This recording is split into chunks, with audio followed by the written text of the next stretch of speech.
Ölürsem bir gün Mayıs ayında ölmek isterim. Yıl 1944, 18 Mayıs gecesi. Kapkara, kirli eller kapıları çaldı. Sadece 15 dakikaları vardı. Terk edeceklerdi evlerini hiçbir şey almadan.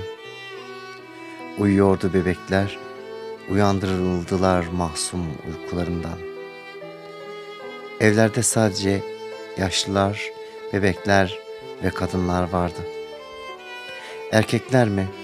Onlar savaştaydı, vatan belledikleri Kırım için. Silahlar zorluyordu. Direnenler sıra dayağından geçirildiler. Zorla bindirildiler kapkara, isli, pis vagonlara. Gitti vagonlar, uçsuz bucaksız uzak illere. Su ve ekmek yoktu. Su ve ekmek ne ki? Yaşlılar ve hastalar birer birer ölmeye başladı vagonlarda. Durmadı vagonlar.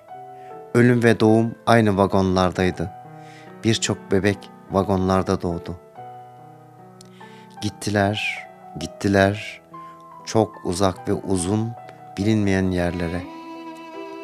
Neydi, neden, niçin soruları yordu o çocukların tertemiz belleklerini ve çocuklar evlerine dönmek istiyordu. Vagonlar durdu. Ölüler ve bebekler aynı anda indiler bozkırın ortasında. Hiçbir şey yoktu ıssız bozkırda. 45 yıl sürdü vatansızlık ve bu eser ey güzel Kırım sürgünde vatan hasretiyle yazıldı. Binbir güçlükle döndü o bozkırlardan.